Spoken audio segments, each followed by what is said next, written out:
The live, and there it is. Okay, great. Well, good morning. Welcome to Onward. I'm your host, Adrianne Hamilton Butler. We have an amazing show today with an awesome guest. It is 45 degrees today in Atlanta. It is pretty chilly outside. I'm planning to get my run in later on, so we'll see. But welcome to Onward. We're on WCEG, the Worldwide Community Empowerment Group. You can catch us on WCEG Talk Radio or WCEG Network, Facebook, Insta, LinkedIn, YouTube, all of that good stuff. So catch us now because you guys don't want to miss this. Our show today is Called to Be. And as usual, I have to give the disclaimer that the thoughts expressed on our show today are those of the host and our guest Skip, not of WCEG. So good morning, Skip. How are you today? Good, good. Glad to be here. Oh, Thank it's you. good to have you today. It's good for you to be on my show because I know you have a lot that you're going to share with us. But I want to give a little bit of background about you and why we chose the topic called to be. So Skip, actually, we go back pretty far, but we didn't know that we went back pretty far. Skip Yeah. and I were actually high school classmates and didn't even know each other. But we reconnected recently. Skip is the priest in charge at St. Joseph's Episcopal Church in Fayetteville, North Carolina, and St. Mark's in Wilmington, North Carolina, which happens to be St. Joseph's, the church of my parents. And good morning, Mom and Dad. Thanks for watching always. Hmm. But Skip, you have really another part of your ministry, and we're going to talk about that a little bit. But prior to becoming a priest, an Episcopal priest, you were a jazz musician, and you still are. Hmm. And so that's a huge part of your life. And we're going to talk about that a little bit because your calling actually to go into ministry, to become a priest, came later in life. And so we're going to talk about that transition. But before we do that, we talked about you being the priest in charge at a couple of Episcopal churches, but there's also another title you have that I want to talk about a little bit. Um, and it's really working with churches for people of African descent. Talk Hmm. about that a little bit in the context of the Episcopal Church. Well, we use the term African descent. We use that instead of saying Black or African American, respecting the fact that most Blacks here in this country are of African descent. So that's just the terminology we use. Um, in our diocese, our bishop, Bishop Skirving, saw a need to focus more on the life of the Black church within the diocese. A lot of our churches are declining. They lack leadership.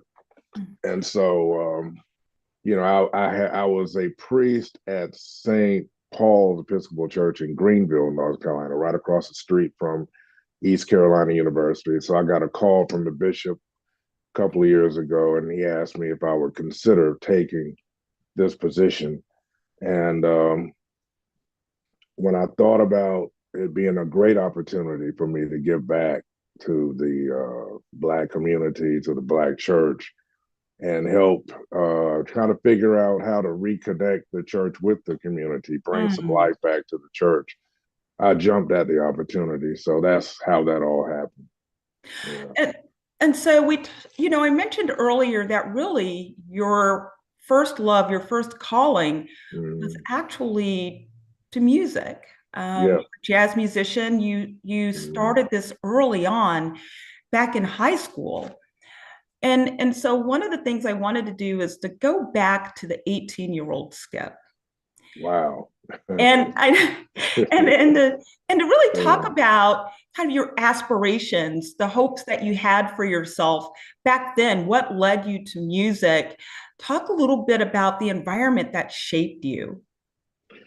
Well, I have to really give a lot of credit to my sister. My older sister, Bettina, was a psychologist, and she's much older than I am, and so I was her guinea pig, when she was studying psychology. But as a child, she noticed that I was musically inclined, and so she convinced my parents to get me into lessons. And so my first instrument of love, and still today, I was a drummer. And there happened to be a guy in Fayetteville. His name was Malachi Sharp, who was not only a great jazz musician, but he was an educator. And so he would educate young kids in the community and inform bands, and then take these bands out and give them opportunities to play around up and down the coast of North Carolina, South Carolina, played for sorority dances, for Mhm. fraternity dances, and things like that, and get your feet wet, learning how to, perform and just make the mistakes that we all have to make before we get better. Yeah. Um, Malachi Sharp came up at a time in Fayetteville where there were a lot of great musicians. You Mm. had Harold Tina Brooks, who was a great saxophonist who went on to New York to record for the great Blue Note label in the Mm, 50s. yes. He was there eye to eye with Miles Davis and Coltrane and all those guys, Thelonious Monk. He knew them, worked with them. Um, Unfortunately, though, he had a drug problem, and the Okay. drugs got the best of him.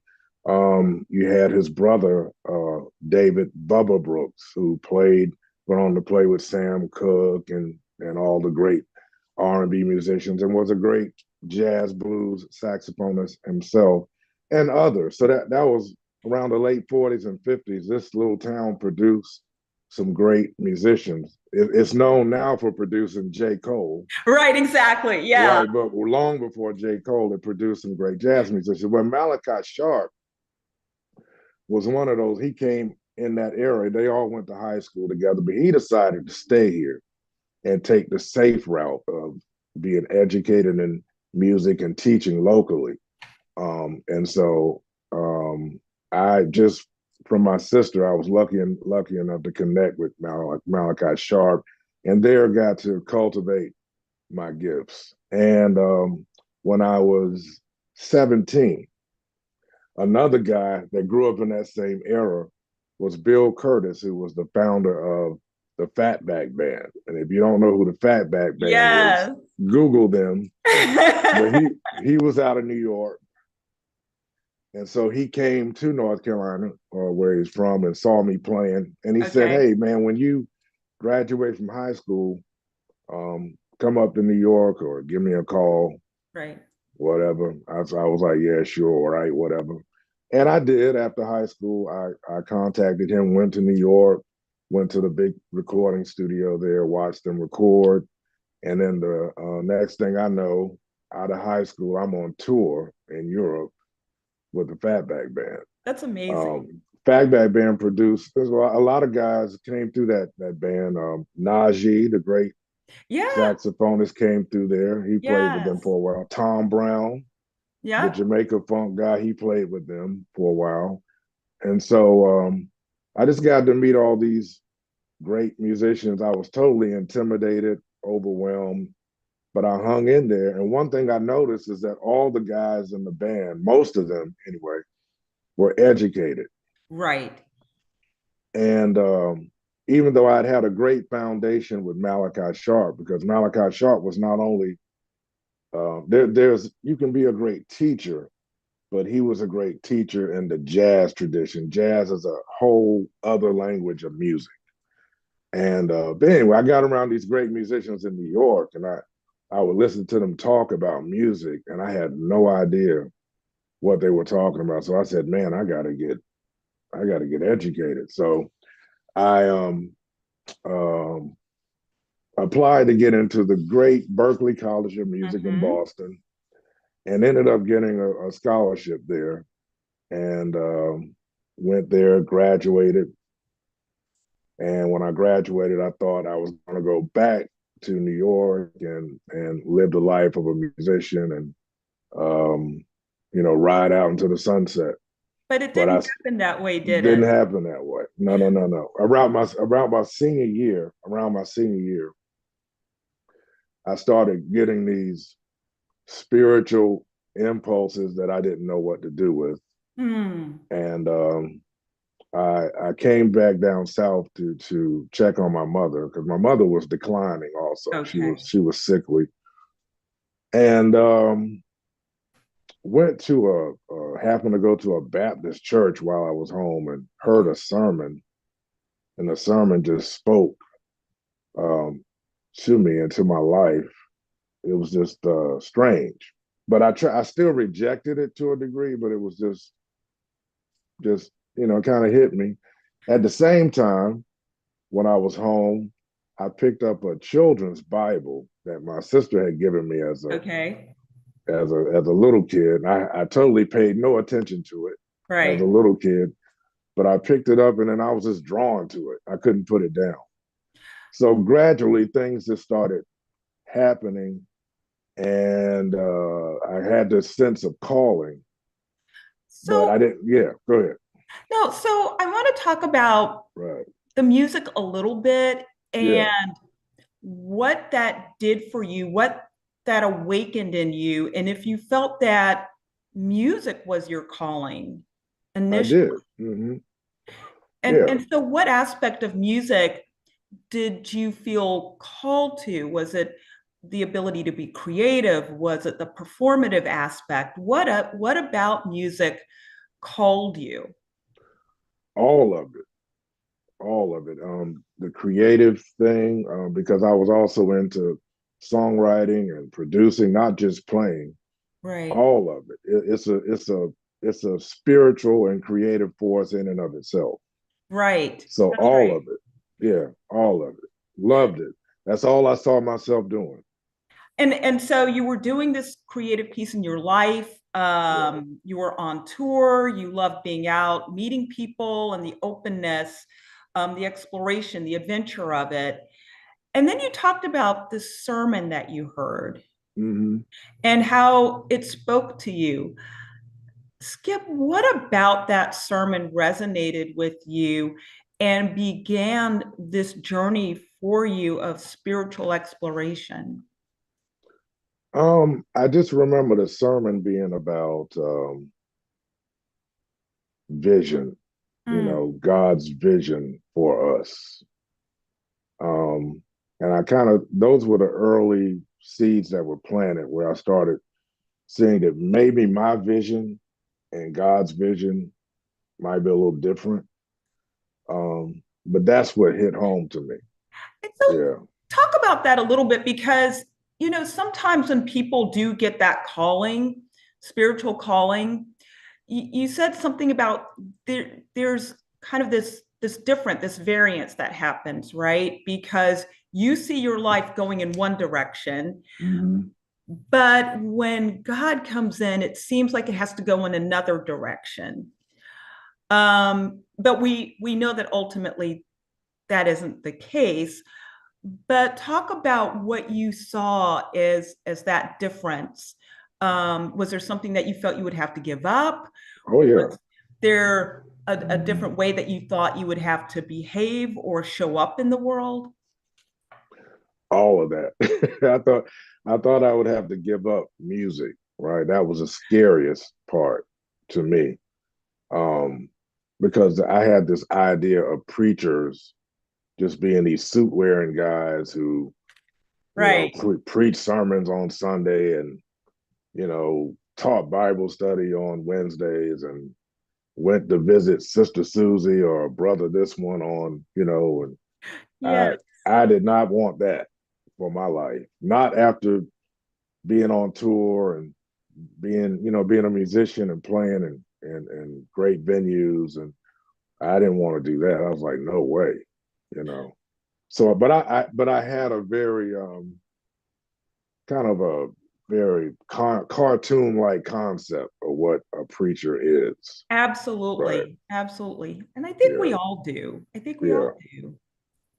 And so Mhm. you started going down this path, and like you said, initially you heard it, but you didn't accept it. And so during this journey, did you continue with your music? What happened that made that shift for you? Yeah, I continue with the music, but I was frustrated because when you have a call and it's a true call, you can't deny it. You know, Ah, it gnaws at you. yes, It bothers you. It wakes you up in the middle of the night. It wakes you up early in the morning, and so you can't run from it. You can't deny right, it. right. And so, God has a way of just over time, you go down this road till you finally you just surrender. And so I remember one day in my living room, I just surrendered. I just said, well, God, if I do have to give all this music stuff up, so be it. Okay. So I did it with tears in my eyes. I actually fell out on the floor. I was like, okay, man, I'm tired of running, whatever this is, let's do it. You know, I got to that point because you cannot explain this to people because it doesn't make sense, right? Because spirituality doesn't make sense Right. to the logical mind of our logical way of thinking. So yeah. So so talk a little bit about that, because I think that's one of the reasons why it is so difficult, um, for us to reconcile, our spiritual life and our just everyday being. We think that they have to be different, that they have to be separate, that the Adrianne at work is not the same spiritual Adrianne, who prays at home or who goes to church. That we all know that that's not true. But as you're seeking, sometimes you believe that to be so. Why do you think that we separate our spiritual lives from our everyday being initially? I just think that's just part of the struggle, part of our struggle, to make sense of it all together. And then I think sometimes we're conscious of what other people think of us, you know, and that's part of it too. But the rejection of the call is part of it. That's part of the journey. That's part of the Mhm. struggle. That has that. When people tell me they were called by God and they Yes. immediately jumped up and went to follow and do, I'm skeptical of that because every person, every character in the Bible that I read about, when they got a call, they were terrified of it, Right. There's a and they wrestling that happens. right, absolutely. There's got to be struggle. When you look at the life of Jesus, he gives us the blueprint really for the spiritual journey. As soon as he is baptized by John the Baptist, Right. you thinking, okay, he's ready to go. But no, No, he goes straight into the to the wilderness. desert. That's right. Right. And Absolutely. right. And the scripture says the Spirit of God led him there to the wilderness. And there he struggled. And he had a time of questioning or a time of temptation. And only then, when he went through that, then he came out of that, was he ready to go and do what he was truly called to do. So struggle is part of it. So Yeah. the 18-year-old Skip had no idea that he would be going down this path. The 18-year-old Skip saw himself as a jazz musician, playing all over the world, Well, having a great time. let me say this first. I didn't see myself as a jazz musician Ah, initially. okay. Initially, I was an R&B musician. In fact, even though I went to really the most well-known and popular school for jazz, I was really still more into R&B. When I think about my classmates that were there at Berkeley with me, Layla Yes. Hathaway was there. Oh, Um, Paula Cole, who had a little success as a pop singer, she was there. I had great classmates that went on to do great things. I didn't become a jazz musician until a little later when I started to appreciate what jazz is. And so you're right. Yeah. So let's talk about that for a second, because I think Okay. that's an interesting story in and of itself as well. Because if you started out in R&B Hmm. and then switched over to jazz, which, as you're saying, is really a unique genre of music, what led you there? What was it about jazz that captivated you? Um, Well, growing up and starting to mature and understand that jazz, and when I talk about jazz, I'm not talking about contemporary jazz right, or smooth jazz. right. That's more of a, I call that instrumental R&B or instrumental pop. I'm talking about the classic jazz or the modern jazz of Charlie Parker, Thelonious Monk, Miles Davis, going even back to the classic jazz again of Louis Armstrong. I'm talking Yes, about that tradition that was birthed out of the American struggle, right? It's the African American creation that gave us a music that really gave us as Americans our identity, you right. know.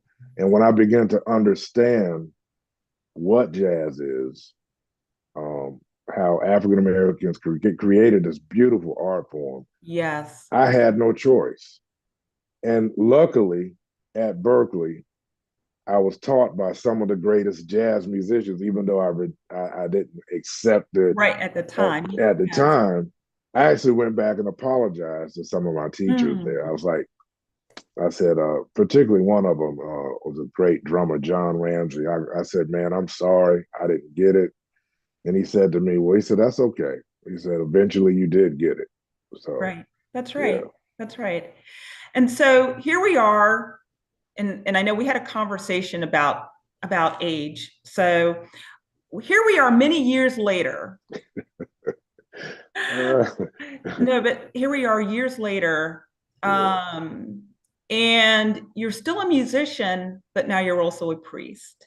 Mm, And one of the things I think about, because the show really is, how do we move forward when we're 50 plus? Um, our experiences sometimes make us jaded. They lead us to believe that life for us is kind of over, that the best years are behind us. mm-hmm. But but your journey led you to something great later in life. And you opened yourself up to the adventure of moving forward in ministry.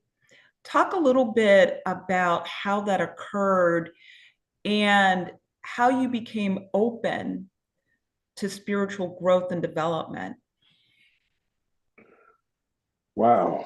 Well, hmm, that's a good question. I think to a degree, even as a child, I was open to it. I think about as a child, um, 5 years old, laying out on the grass, praying to what I thought God was at that time. No one had ever told me to do that. So I think I was always kind of open. Um, I don't know. I can't take credit for that. That's God. I can't take credit for my persistence. Um, So Skip, yeah, you may not be able to take credit for your yeah. persistence, but Hmm. there is, you use the word surrender. Hmm. There is a conscious or intentional surrendering that happens. Yeah. And so what was that with you that allowed you to be open to the presence of God to move forward in your call? Well, I just think I got to a point. I just realized that my life was not going to move forward Mm, until I accepted whatever it was God was trying to um, do with me and in me. yeah. It just wasn't going to move forward. I was always going to be circling the mountain. And I just decided it's better to surrender. And it was out of fear because we want to have control over where our lives are going. You know, you and I were talking about the difference between a journey and an adventure. And I Exactly. and Yes, I thought about that some more. I think with a journey, you have an idea where you're going, that's right. and you have these steps that you're trying to take to get there, Right. right? But I think when you talk about adventure, you have that same kind of thing, but you're also open to the fact that you could end up somewhere totally Exactly. different than what Yeah. you thought. So I think, but it's scary. The adventure part is scary. It's It scary. is scary. It It's is. scary. Yeah. And as you think about life, and where it has led you, what were some of the fears that you had to overcome? Well, I've always been a bit of an introvert. So one of the fears was whatever God was calling me to, I knew I could no longer stay in the background. I'm a Hmm. background guy. I don't have to have the spotlight, none of that. Right. But it seems like the ones that don't want the spotlight are the very ones that God calls to the Right. That spotlight. he pushes forward. Right. Exactly. Yeah. When I think about Martin Luther King didn't want to do all that he did. He wanted to go back down south, become a pastor of a church, ride out in the sunset. But he was pushed into his greatness. So I think I was just maybe in fear of greatness to a certain extent, or whatever greatness is, the struggles with greatness, the failures in that, that idea of greatness, because greatness is not always great. No, it's not. And you and I've talked about this. We've talked about the burden Yeah. of the call. Yes. Because a lot of times when people talk about their calling, they talk about the good things associated with the call. Mm-hmm. But there's a burden that comes with that. And I think there's especially a burden when you go into ministry. Mm-hmm. Can you talk a little bit about that? Because you started off saying, you had this one-dimensional view of what a minister did and what he was supposed to do, and I'm sure that over time, as you've experienced ministry, you've seen that it's beyond all of that, but still there's a burden associated with leading people and shepherding them. Talk a Mm-hmm. little bit about that experience for you. Well, for me, I think um, God I had to go through some training, right, to get to that point. And I think about my seminary days when I went to the seminary. So when you go to seminary, I think a lot of people think that seminary is like a glorified Bible study. Right, But exactly. man, when you get to seminary, it totally dismantles everything you thought you knew about God. Um, I remember in theology classes and philosophy classes, I would come out wondering what in the world is going on. What do I believe? Um, but and through those experiences, I just began to be stretched. It stretches you. You start to examine not only what you believe but who you are. You kind of put all of that on the table to examine it, and hopefully you grow out of that and you grow into something. Another thing that helped me too is when I started teaching religious studies at Methodist University. I gained confidence and I found Mm. myself as a teacher and as a leader. And I could challenge students in ways that I couldn't challenge people in the church. And I began to experiment there with leadership, with the power of rhetoric, with the power of being a teacher, how you can change the minds and shape the minds of individuals. And just through those experiences, it taught me how to shepherd. Um, yeah, yeah. So, we've talked the last 30 minutes about your Mm, own journey, about your own call, mm, about how this has really transitioned you and shaped your life. I want to flip it now and talk a little bit about helping other people to see their calling. Hmm. Because I'm sure that there are people who come to you all the time, Skip, um, and they see you, they've seen what you've accomplished, but also at the same time, as someone who's a spiritual leader, they feel that you can help them to kind of see their own personal calling. Hmm. One of the things I want to talk about is vulnerability. Because in the calling, it appears that, or it seems that you have to be vulnerable. Um, Talk a little bit about the role of being vulnerable as you're moving forward in your calling. Wow. Well, that's another good question. Yeah, you're making me really think here back. Well, I think we're always vulnerable. We just don't know it. Um, for me, as far as the part of your question where you said helping people to find whatever it is they need, Yeah. I never tell people exactly what they do. Even if I see what they should do, I try to Yeah. help them discover it for themselves. I Right. think that's what a good teacher or a good shepherd would do. You don't, I'm not a dictator. I don't try to make or tell people what to do, but I will say things to help push them in a direction where they can find their own greatness.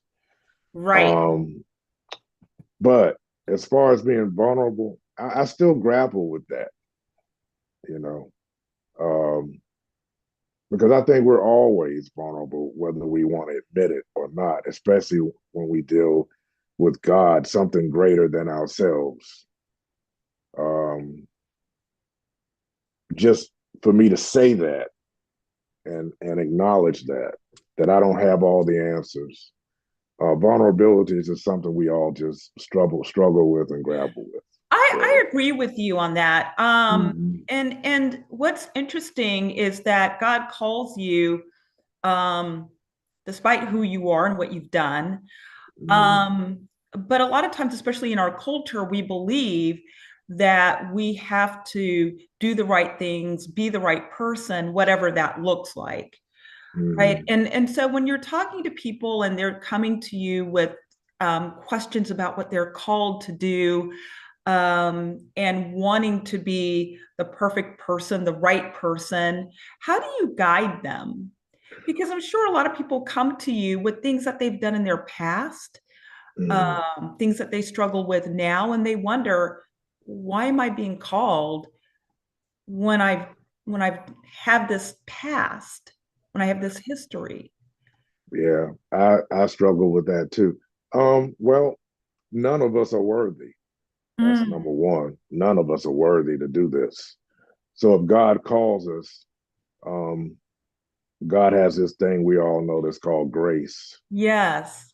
and it's a mystery, and you have to understand that it's a mystery.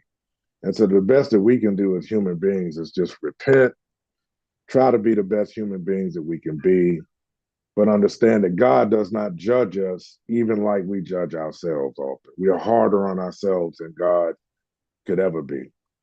And then if God calls you, just we have to get to a point where we just accept it because evil, some like to say the devil, I just say evil, will use your past as stumbling blocks, right? Yes. Get you focused on that. Well, man, if I did so and so, there's no way I could ever be a Exactly. minister. Exactly. If you think like that, you never will be. No, You you never never will will. because you'll never be enough in Never your be enough. mind. But in So God's yeah, mind, you are. yeah. So none of I think that's the first thing for people to understand. If you're called, and if you're truly called, understand you're not worthy, but there's something about you that God called you anyway. And that's what you got to deal with. You have to deal with the anyway. And so you talked about initially when you heard that first sermon, you were at a Baptist church, Yeah. but now you're an Episcopal priest. Mm-hmm. how did that happen, Skip? And what led Ooh, you to the Episcopal Church? wow. Well, first of all, to make it more complex, I was raised Roman Catholic. Um, St. Anne Catholic Church in Fayetteville. It was the first Catholic church for blacks. But when I grew up in that church, it was a rainbow of cultures, just Hmm. Asian, black, white, whatever. And that's what I thought church was. I didn't know much about the black church until I got the call. And so I think as I look back on it, my experience of being called to the Baptist church was really my introduction to black culture and the black church. Oh, Right. And I got involved in it, but deep down I always kind of knew it wasn't me. The Baptist thing wasn't me. okay.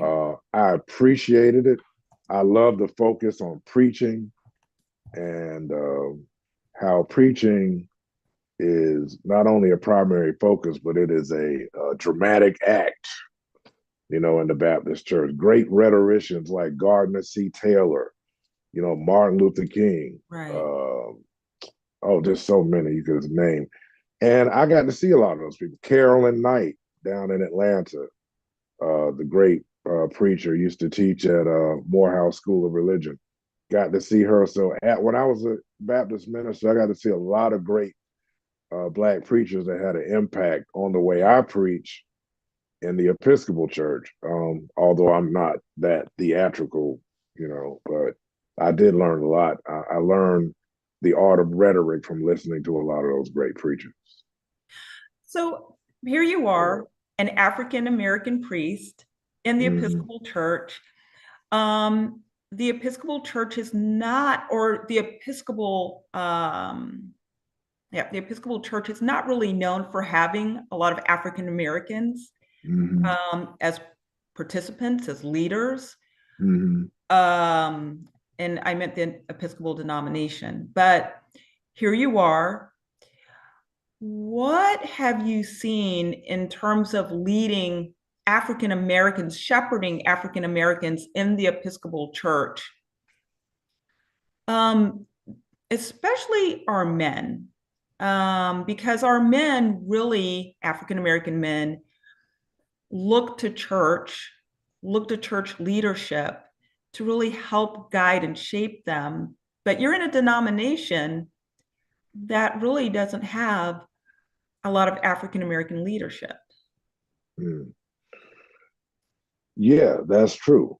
Um, but within the African American churches in the Episcopal tradition, the needs of Black people are the same, no matter what denomination. Our struggle in this country is the same struggle. Um, as far as men, in the church period, we could go down a long road about that. That's probably another podcast in and of itself. But in the Episcopal Church, there are two things. Well, after the Baptist Church, I pastored a small Baptist church, and then I just got to a point where I knew it just wasn't me, and I had to make a decision, and so I resigned. And at that point that I resigned from that Baptist church, I thought, okay, God, I've done this thing. Now, can I just go back to playing music and be done with this ministry thing? Right. Then I met a priest by the name of David Williams, who he was a white Episcopal priest, older guy. He had already retired, and this is where I learned that it doesn't matter what color people are all the time. Sometimes it does. We talk about cultural things. But he was a guy that he saw something in me and he thought the Episcopal Church would be a good place. And so he did what good shepherds do. He didn't tell me that. He just started giving me books. We'd have conversations because he saw that I was curious. And so the next thing I know, I'm working in the Episcopal Church. I kind of started back at the bottom and worked my way back up. Met Bishop Rob Skirvin, great bishop. Went through the whole process of becoming a priest. Loved it. What I like about the Episcopal Church is that it embraces critical thinking in ways that appeal to me. Not to say that the other denominations don't, but I'm just saying in ways that appealed to me. Also, they were open with the whole LGBTQIA thing. I have people in my family that are gay. I have people in my family that have struggled with that, and I've talked to them. I understand the struggle, and so in the Episcopal Church, I saw where they didn't condemn that or judge that or make people feel bad for being that. So that was attractive, and then it was just open. And then I got a chance as a Black priest to work in some white spaces where I could be very much Black in those white spaces and make a difference in those white spaces as far as race relations. When we talk about battling racism, we need Blacks doing the work within our own culture, but we also need Blacks that do the work in those white spaces. And that's tough because there's this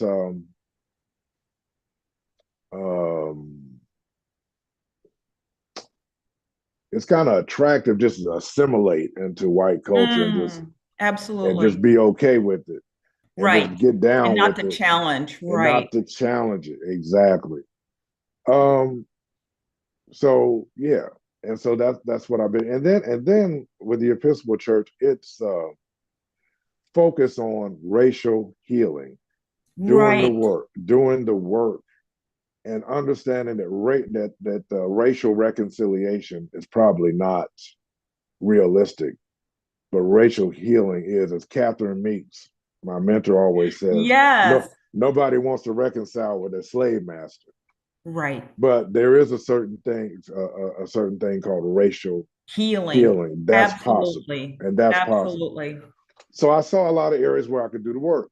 But as far as your question concerning uh, men and the specific needs here of Blacks within our world today, Right. I'm still grappling with that and start struggling with that and being open and vulnerable so God can speak to me about how to lead and all of that. Yeah. Yeah. And so, there was a quote that I found that I thought was kind of interesting that I kind of related to, your call. And it says, never let the odds keep you from doing what you know in your heart you were meant to do. Mm. Um, a lot of times we don't follow that call. And I think you talked about this a little earlier, Skip. You talked about fear.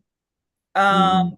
it's the fear of failing, even if we know that God has called us, still there's that natural side of us that says, I don't want to fail. Mm-hmm. I don't want to be judged for missing the mark. Mm-hmm. And so how do you overcome that feeling? How do you keep moving even when you sense that the odds are against you? Because just because you're called doesn't mean that it's going to be an easy road. So how do you keep moving? Um, Understanding that the call itself and the journey itself is a lonely one. Oh, You're lonely, it's alone. No one understands. No one will understand. My family didn't understand my call. My mother, before she passed away, I think she started seeing that something was going on with this dude, but she never lived. She didn't live long enough to see the end of the story. Uh, my sisters, both of them, loved me dearly, but particularly early on, They didn't get it. I don't expect people to get it, but it's a lonely thing, right? But if you understand that, and you understand it's you and God, at some point you understand that's all you need is God. It's all you have and all you need.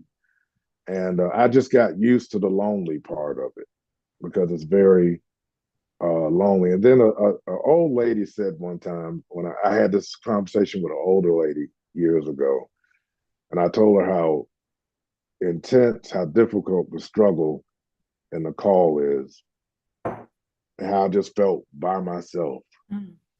And she said, well, you gotta die by yourself. Mm. And I said, wow, okay.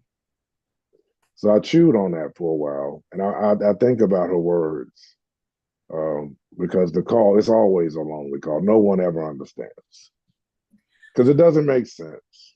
No, and you know what, that kind of spoke to me a little bit, because I think whether your calling is to ministry or you have a calling in music or you know, as a leader in an industry or business, I think we forget sometimes that it is a lonely call, because, and I'm going to go to ministry, you know, every Sunday you're speaking before a lot of people, and people will come to you afterwards and talk to you about a variety of things. And so it seems as though you're always surrounded, right? And it always seems as though you're supported. But what I'm hearing you say is that there's, even in the midst of that, there's a sense of isolation. Mm-hmm. Can you talk a little bit about that? And did that surprise you? No, it didn't surprise me,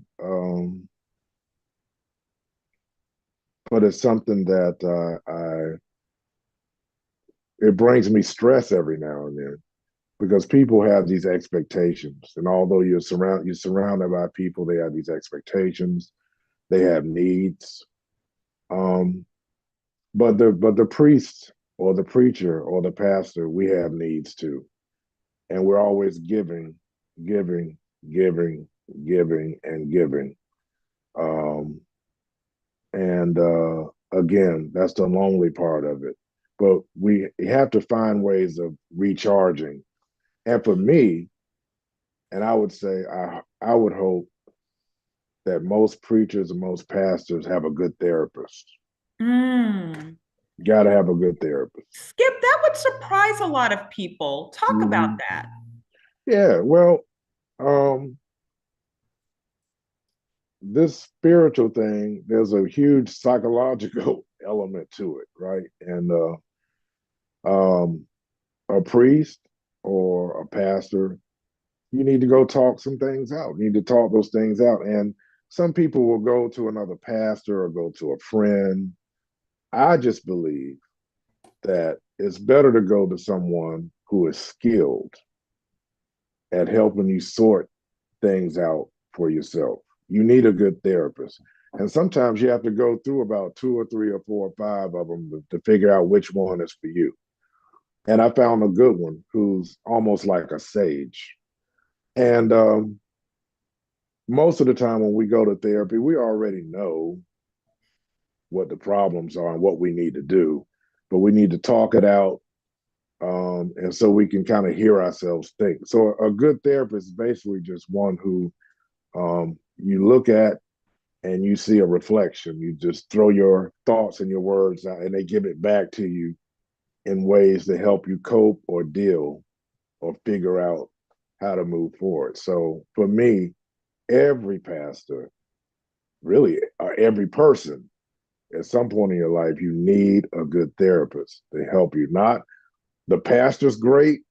The pastor can lead you to the Bible and tell you what Jesus did, right? And some people think Jesus is all I need. And I would agree. And if you pray to Jesus real hard, he'll send you to the right therapist that's just for you. I believe that. But psychotherapy is important. Gotta have it. And so even in the midst of your calling, you need somebody who can help you sort through things. Absolutely. And Absolutely. And so one of the things I do want to talk about as we're kind of winding down is that you did have a chance to marry your calling in music and your calling in ministry. Talk a little bit about how you have brought jazz to your congregation. Yeah, well, in studying jazz and teaching it, um, one of my favorite composers was Duke Ellington, of course. And Duke Ellington in the 60s, he started doing jazz masses up in New York. He was a friend of a Catholic priest there. And I thought, you know, wow, that would be great to marry the two together like he did. And so here again is why you have to trust the process, trust the adventure, because the very thing that I feared that God was separating music and ministry, God was actually finding new ways to bring them back together. And so kind of using Duke Ellington as a model. And then there are church like the Washington Cathedral, the big Episcopal church in DC, Yeah. a couple of them up in New York. They do jazz masses all the time, right? But they don't happen a whole lot in the South. In Raleigh, there's St. Ambrose, an African American church. They focus on that. But here where I am, southeastern North Carolina, they don't do a lot of that. So Okay.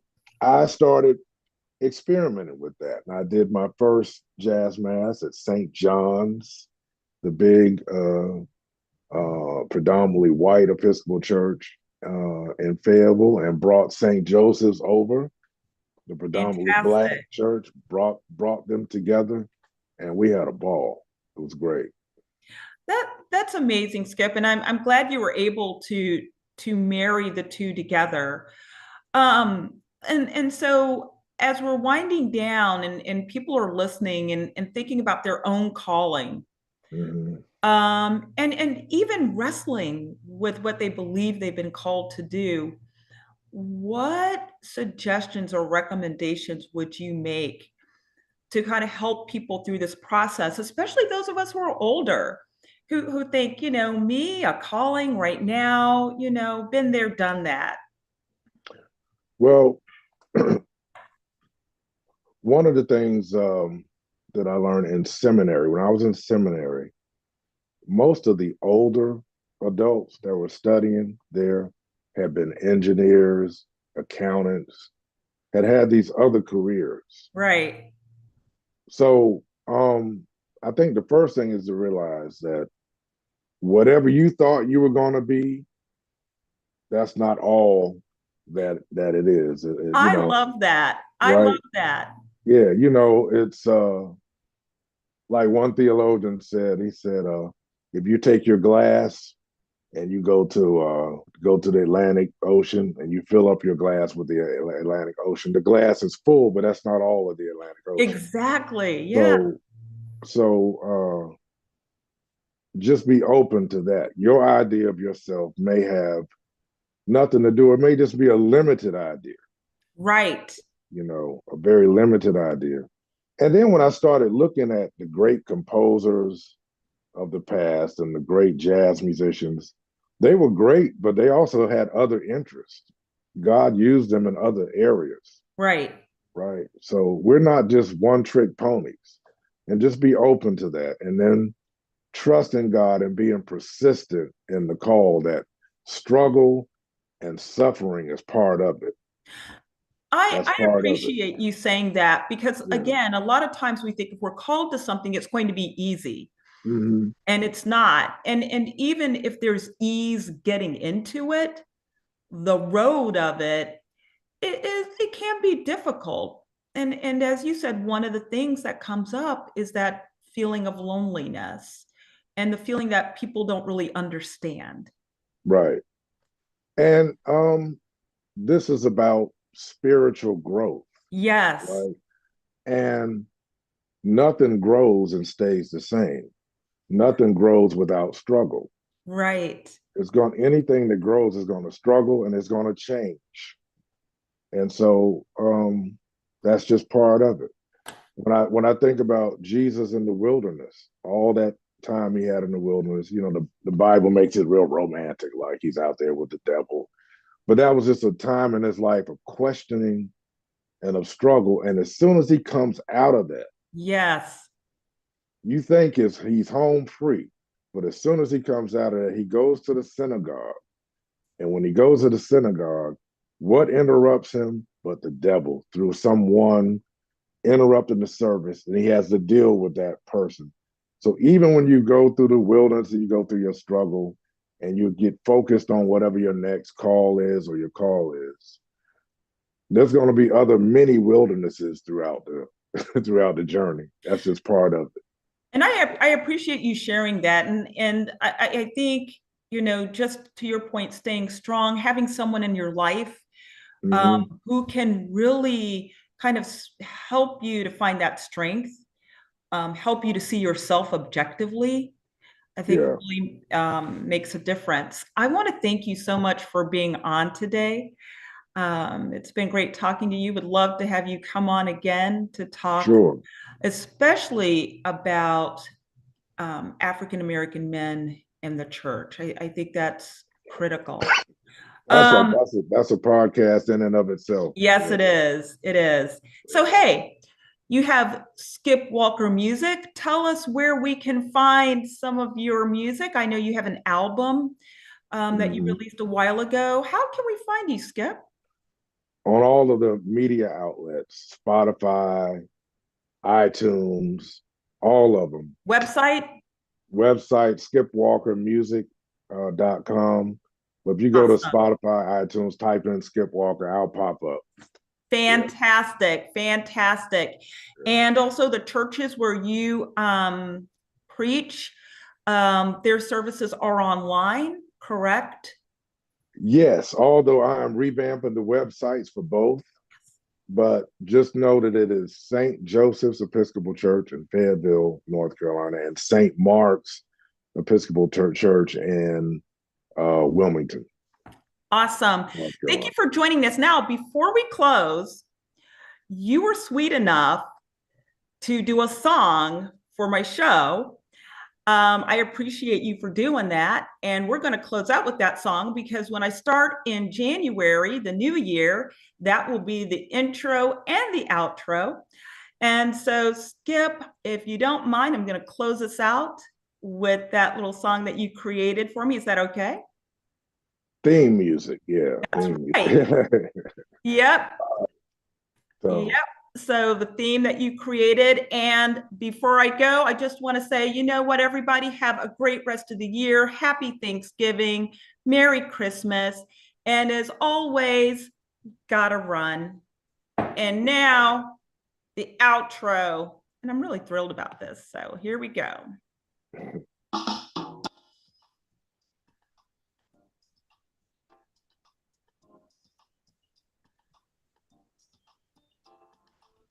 Can't hear it, Adrianne. Can't hear it. Ooh. Well, you know what? It's okay. We played it earlier and it was fine. I don't know what happened, but it's all good. We will just deal with it. Thanks. Everybody have a great Saturday. All right. Bye-bye. Bye.